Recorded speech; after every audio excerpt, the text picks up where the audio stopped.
अगर हम हर काम को वक्त पर सही तरह से मैनेज करें तो हर दिन की भाग दौड़ को ख़त्म कर सकती हैं। हम ख़वातीन का ये बड़ा मसला है, जब कहीं जाना होता है ना तो अपनी रूटीन को तरतीब ही नहीं दे पाती, जिसकी वजह से ना हर काम हर चीज़ हमें मुश्किल लगने लग जाती है। अस्सलाम वालेकुम, मैं यूट्यूब फैमिली हाजिर अपनी नई रूटीन के साथ। आज की रूटीन में टाइम मैनेजमेंट के साथ आपको शादी के फंक्शन पे भी लेके चलूंगी और जो बहुत ज़्यादा मुझे कमेंट आते हैं इनके जवाब भी दूंगी। अभी जो टाइम था ना, तकरीबन 9:30 बजे का टाइम हो गया था। बच्चे वगैरह सुबह स्कूल चले गए थे। बच्चों के स्कूल की टाइमिंग ना चेंज हो गई है, जिसकी वजह से ना मुझे अब ना बिल्कुल टाइम नहीं मिलता कि मैं थोड़ा सा भी लेट जाऊं, क्योंकि टाइम इतना ज़्यादा हो जाता है। 8:30 बजे बच्चे स्कूल जाते हैं, उसके बाद फिर नाश्ता वगैरह करने के चक्कर में ना टाइम इतना ज़्यादा ख़राब हो जाता है। फिर गैस आनी होती है, उसके बाद खाना बनाना होता है, तो बड़ी रूटीन ना मुश्किल सी हो गई। और इन मुश्किल कामों में जब हमने कहीं जाना होता है तो हमें और ज़्यादा स्ट्रेस हो जाता है। अच्छा, अंडा मैं बनाने लगी थी और अंडा मेरे हाथ से छूटा और इससे पहले ना जाके ना फर्श पे गिरा और नीचे जाके ये अब फ्राई तो नहीं होगा, लेकिन मेरा काम ज़रूर बढ़ गया है। ये छोटे-छोटे काम भी जब आपके ख़राब होते हैं ना, ऐसा नहीं है कि जब आप वीडियो में देख रहे होते हैं तो बिल्कुल परफेक्ट हर चीज़ आपको नज़र आ रही होती है, परफेक्ट किस्म की बनती है। नहीं, हमसे भी गलतियाँ होती हैं, बस ये है कि हम उस जो सीन को है ना कभी-कभी काट देती हैं। आज मैंने सोचा कि आप लोगों के साथ में शेयर करूँ कि जब इंसान थोड़ा-सा जल्दी में होता है ना, तो काम मज़ीद अच्छे होने के बजाय ना मज़ीद ख़राब होते हैं। तो मेरे साथ तो ऐसा ही होता है। तो अंडा फ्राई कर रही थी, तवे पे डालने की बजाय वो नीचे मेरे हाथ से गिरा और ये भी मेरा काम। फिर मैंने कैमरा ऑफ किया, उसके बाद अंडे को सारा साफ किया, क्योंकि इसकी स्मेल बहुत ज़्यादा होती है। अगर थोड़ी देर भी अंडा टूटा हुआ पड़ा रहे तो आपको पता है उसकी कितनी ज़्यादा स्मेल। सारा फर्श उसको मैंने वॉश किया। उसके बाद जो था ना, मेरा नाश्ता भी ठंडा हो गया था। फिर जल्दी से बस केवा निकाला, मैंने कहा अब साथ में ग्रीन टी बना लेती हूँ।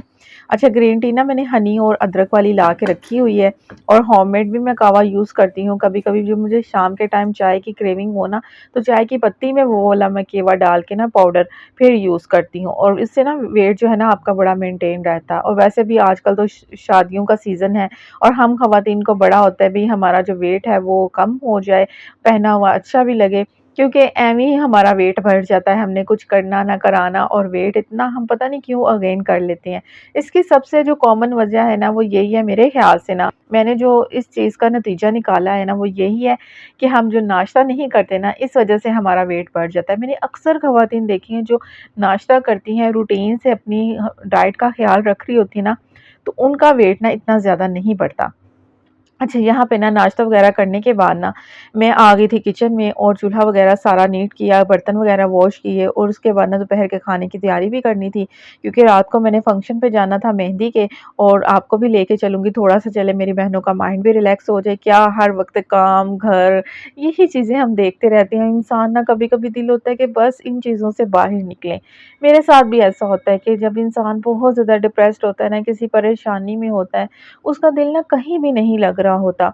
तो इसलिए सोचा कि आप लोगों के साथ थोड़ा-सा ऐसे क्लिप शेयर कर दूँगी। चलिए, आप लोगों का कोई अगर परेशान भी है तो उसका माइंड थोड़ा-सा रिलैक्स हो जाए। तो यहाँ पे आज तोरी की सब्ज़ी बननी थी, तो सब्ज़ी मैंने रात को ही मँगवा ली थी। मैंने कहा सुबह जो है ना टाइम से ही इसको बना लूँगी। तो फंक्शन पे तो हमने रात को जाना है, फिर सारा दिन बच्चे भी परेशान होंगे और हस्बैंड भी, वैसे भी उनकी तबीयत भी ठीक नहीं है, बाहर का वैसे नहीं वो खा सकते। बीपी का थोड़ा-सा इश्यू हुआ हुआ है, तो जिसकी वजह से ना इंसान जब परेशान होता है ना अपनी सेहत पे, पता नहीं क्यों इतना ज़्यादा स्ट्रेस लेके ना खुद को ख़राब कर लेता है। तो ये चीज़ मैंने बहुत ज़्यादा जो है ना जज की है, जब इंसान परेशान होता है ना, हासिल उसको कुछ भी नहीं होता, लेकिन ये है कि अपनी तबीयत को ज़रूर ख़राब कर लेता है। तो मैंने भी ना इन चीज़ों के बारे में बहुत ज़्यादा सोचा समझा कि जब इंसान परेशान होता है ना, उसको हासिल नहीं है कुछ भी, सिवाय वो सब्र और शुक्र के कुछ भी नहीं कर सकता। एक टाइम आता है जब इंसान कहता है ना कि हर वक़्त इंसान सोचता रहता है कब मेरे दिन बदलेंगे, कब अच्छा टाइम आएगा, कब ये परेशानियाँ ख़त्म होंगी। ये परेशानियाँ ज़िंदगी का हिस्सा हैं, हमने इन्हीं के साथ जीना है, खुश रहना है और अल्लाह का शुक्र अदा करना है। फिर जब टाइम गुज़रता है ना, फिर हमें याद आता है कि जो टाइम गुज़र गया था ना, वो टाइम कितना अच्छा था। आप एक छोटी-सी ही बात से अंदाज़ा लगा लें कि एक बचपन, जब इंसान छोटा बच्चा होता है, वो कहता है मैं कब बड़ा होऊँगा? जब बड़ा हो जाता है तो फिर उसको अपना बचपन याद आता है कि मैं दोबारा से अपने बचपन में चले जाऊँ। तो जो टाइम गुज़र जाता है वो तो हाथ से नहीं आता, परेशानियों के साथ-साथ बस ज़िंदगी में शुक्र और अल्लाह की जो है ना, अल्लाह से सब्र माँगते रहना चाहिए। तो यहाँ पे बस सब्ज़ी वग़ैरह काट ली थी और प्याज मैंने पहले से ही कटिंग करके रख लिया था। अच्छा, इसकी रेसिपी आप लोगों के साथ में शेयर करूँगी, बहुत ही मज़े की बनेगी। ये सब्ज़ी किस-किस को पसंद है वो भी बताएँ। मुझे तो स्पेशली ये सब्ज़ी बहुत ज़्यादा पसंद है। अब आप रेसिपी देखें और साथ-साथ जो है ना अपने सवालों के जवाब भी लें, क्योंकि काफ़ी दिनों से मुझे एक ही तरह के कमेंट, एक ही तरह के जो है ना सवाल पूछे जाते हैं, और चंद सवाल जो थे ना इतने ज़्यादा कॉमन थे ना कि जिनके आंसर लिख-लिख के ना अब मुझे यही था कि मैं इस पे डिटेल वीडियो बना के ना जो ये मुझे बार-बार कमेंट आते हैं ना तो उनके तक ये वीडियो पहुँच जाए और वो जो है ना उनको उनके सवालों के जवाब भी मिल जाएँ। अच्छा, जो मुझे सबसे ज़्यादा सवाल पूछा जाता है जब भी मैं क्लीनिंग के रिलेटेड वीडियो डालती हूँ ना, तो चूल्हे को जब भी मैं साफ़ करती हूँ ना, मुझे ज़रूर कमेंट आता है कि ये चूल्हा आपने कहाँ से लिया है? तो ये चूल्हा मैंने कहाँ से लिया और कितने का लिया? ये सवाल अक्सर ही पूछा जाता है मुझसे। तो ये जो चूल्हा था ना, ये तकरीबन मैंने 1 से 1.5 साल पहले जो था ना, लिया था आबिद मार्केट लाहौर से, और इसके जो प्राइस थे ना 14,000 का, 14,500 का था या 13,500 का था, इस तरह से ये था कुछ। और अब के प्राइस मुझे नहीं पता कि 1 साल में कितने इसके प्राइस बढ़ गए होंगे। तो अगर आपने लेना है तो लाहौर की आबिद मार्केट से लें, और इसकी जो कंपनी है वो नेशनल कंपनी का है और स्टील बॉडी में है। मेरा जो है ना लेकर वाला नहीं है, स्टील बॉडी में है, इसके ऊपर कोई पेंट शेड नहीं हुआ। अच्छा, जो दूसरा मुझसे जो है ना अक्सर सवाल पूछा जाता है कि आप ही, हमने भी चैनल स्टार्ट किया हुआ है लेकिन हमारे व्यूज़ नहीं आते। तो डियर, जो स्टार्टिंग है ना, स्टार्टिंग पे किसी के भी व्यू नहीं आते। जब मैंने भी स्टार्ट किया था तो मेरे भी जो व्यू थे ना, यही स्टार्ट पे जब मैंने फर्स्ट वीडियो डाली थी ना तो उस पे 2 व्यू आए थे, उसके बाद 5, 10, 15, 20 इस तरह से व्यूज़ आते थे, और कभी ऐसा होता था कि 50-60 व्यूज़ आ जाते थे, और 3-4 महीनों के बाद एक वीडियो पे 100 व्यूज़ भी आ जाते थे। और ऐसे 6 महीने के बाद ना 100, 70, 80, 90, 120, बस इससे ज़्यादा व्यूज़ नहीं आते थे, यानी कि 6 महीने के बाद भी। तो आप परेशान ना हुआ करें, बस काम करती रहें। अगर आपके अंदर हिम्मत है कुछ करने की तो लगी रहें, मेहनत कभी भी ज़ाया नहीं जाती। और जब आप किसी भी काम को पूरी लगन से, मेहनत से कर रही होती हैं ना, तो अल्लाह ताला उसका भी फल आपको ज़रूर देते हैं। लेकिन शुरू में आपको ये प्रॉब्लम फेस करनी पड़ेगी कि व्यू ना आने वाली, मैंने भी की हुई है और हर कोई ही करता है। आप किसी की भी जर्नी उठा के देख लें, हर किसी ने पहले स्टार्टिंग में बहुत ज़्यादा मेहनत की है, फिर जाके कुछ हासिल होता है।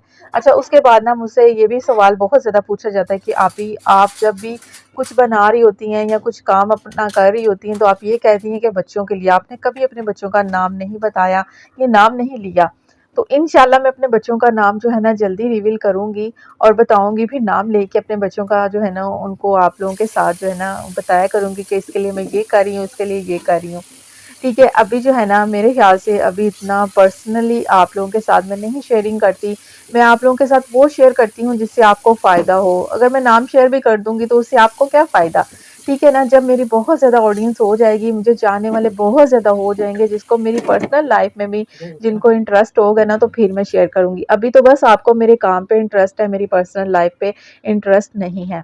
तो अभी तो आप मुझसे कुछ सीखने के लिए बस मेरी वीडियो देख लेती हैं, लेकिन जब आप मुझे पता लग जाएगा ना कि आपको आपकी आप ही की हर वो चीज़ पसंद है और हर वो बात जानना चाहती हैं, तो फिर इंशाल्लाह जो है ना मैं अपनी पर्सनली लाइफ़ भी शेयर करूँगी। कहाँ मैं जाती हूँ, घूमती हूँ, फिरती हूँ, खाती हूँ, पीती हूँ, बच्चों के नाम, हस्बैंड के नाम, ये सारे जो आप मुझे सवाल पूछते हैं ना, तो इनके जो है ना आपको जल्द ही जवाब मिल जाएँगे। लेकिन अभी फ़िलहाल बस मैं अपने काम पे फ़ोकस रखा हुआ है कि मेरा जो काम है ना आप लोगों के दिल में बैठ जाए और मैं कोई चीज़ हासिल कर लूँ जो मैं करने की कोशिश कर रही हूँ, तो फिर इंशाल्लाह ये चीज़ें तो साथ-साथ ही हैं। अच्छा, उसके बाद ना मुझसे ये भी बहुत ज़्यादा पूछा जाता है सवाल कि आपको कितना टाइम हुआ है यूट्यूब पे? अच्छा, मुझे जो टाइम हो गया ना, जो एग्ज़ैक्ट टाइम है मुझे यूट्यूब पे आए हुए 1 साल और तकरीबन 7 महीने हो गए हैं, और अभी तक जो है ना चैनल मोनेटाइज़ नहीं हुआ। और ये भी बहुत ज़्यादा सवाल पूछा जाता है कि आप अर्न कर रही हैं? अभी तो फ़िलहाल मैंने 1 पैसा नहीं कमाया, 1 रुपया नहीं कमाया। तो बस ये है कि मेहनत कर रही हूँ, इंशाल्लाह जल्द ही अल्लाह ताला की मदद से और आप लोगों की दुआओं से तो कुछ हासिल कर ही लूँगी। लेकिन ये है कि अभी तक जो है ना मैंने फ़िलहाल कोई अर्निंग नहीं की, और मैंने ऐसी अक्सर वीडियो भी देखी हैं कि जिनके व्यूज़ 100-200 होते हैं, सब्सक्राइबर 2000 होते हैं, और वो आके बता रही होती हैं कि हमारी फ़र्स्ट इनकम आ गई। भई कैसे आ सकती है फ़र्स्ट इनकम? जब तक आपके व्यूज़ अच्छे नहीं होंगे या आपका चैनल मोनेटाइज़, मेरे ख़्याल से इतनी कम व्यूज़ में चैनल मोनेटाइज़ नहीं होता। अब ये 2 महीने हुए हैं कि मेरे चैनल को बूस्ट मिला है, जिसकी वज़ह से मेरा वॉच आवर कंप्लीट हो गया। मैंने आप लोगों के साथ शेयर भी किया था कि मैंने चैनल मोनेटाइज़ेशन के लिए ना अप्लाई किया और बस दुआ करें कि जल्दी से मोनेटाइज़ हो जाए, फिर आप लोगों के साथ वो भी शेयर करूँगी कि कौन-कौन सी मुझे जो है ना परेशानियाँ फ़ेस करनी पड़ी मोनेटाइज़ के वक़्त। अच्छा, यहाँ पे ना अब ये शाम का टाइम था और ये वाला ड्रेस मैंने निकाल लिया था क्योंकि मेहंदी का फंक्शन था और ये काम वाला ड्रेस मेरे पास ना पड़ा हुआ था। ये बुटीक स्टाइल ड्रेस था और इसका दुपट्टा मिल नहीं रहा था क्योंकि ड्रेस थोड़ा-सा ना यानी कि 1-2 साल पुराना ही है। तो ये मैंने एक टाइम ही पहना था और उसके बाद पहना ही नहीं, तो बस आज मैंने सोचा क्यों ना ये ग्रीन कलर का है, कुछ कलर भी ना मेहंदी के लिहाज से और बुटीक स्टाइल बना हुआ है, ऊपर गोटी का काम और सारा काम हुआ हुआ है, बहुत ही प्यारा है। अच्छा, वीडियो में इतना प्यारा नहीं आया क्योंकि रोशनी कम थी, लाइट गई हुई थी और बस मैंने छोटी लाइट जलाई हुई थी। तो इसके साथ जो था ना दुपट्टा नहीं मिल रहा था, फिर ये रेड कलर की चुनरी वाला दुपट्टा मेरे पास पड़ा था। मैंने कहा चलो इसी से ना काम चला लेती हूँ। तो हम ख़वातीन ना हर चीज़ को ना मैनेज करने का बहुत अच्छे से हुनर रखती हैं, चाहे वो घर की हो या अपनी ज़ात की हो या किसी भी परेशानी का हल हो, तो हम निकाल ही लेती हैं। तो आज की वीडियो में आपके सवालों के जवाब भी मिल गए होंगे और आपको ये भी पता चल गया होगा कि आपने अगर कहीं जाना है तो अपने घर की रूटीन को आपने कैसे सेट करना है, यानी कि खाना बनाना हो गया, अपने घर की क्लीनिंग के हवाले से हो गया, खुद का ख्याल हो गया, हर चीज़ को मैनेज करने का ना बस आपने थोड़ा-सा ना समझदारी के साथ चलना है। इंसान ना हर चीज़ मैनेज कर लेता है। अच्छा, लाइट गई हुई थी और मैंने ना ये जो है ना उस पे चलाई हुई थी यूपीएस पे ना अपनी रिंग लाइट, तो इसी वज़ह से ना बस थोड़े से ना ये मैंने क्लिप बना लिए थे कि इस तरह से ना पहना हुआ लग रहा था। उसके बाद हम फंक्शन पे चले गए थे और यहाँ पे ना मेहंदी का फंक्शन था। यहाँ पे घर से बस हॉल के लिए निकलने लगे थे और बहुत ही एन्जॉय वगैरह किया और बहुत मज़ा भी आया। इस तरह से जब आप थोड़े परेशान भी होते हैं, जब आप कहीं चले जाते हैं ना तो माइंड थोड़ा-सा रिलैक्स भी हो जाता है, लेकिन परेशानी में ना कहीं जाने का दिल नहीं होता। तो उम्मीद करूँगी मेरी आज की वीडियो आपको पसंद आई होगी। अगर पसंद आई है तो ज़रूर लाइक करें, शेयर करें। चैनल पे मेरे फर्स्ट टाइम है, चैनल को सब्सक्राइब करके ना अपनी आप ही के साथ जुड़ जाएँ। अभी के लिए अल्लाह हाफ़िज़।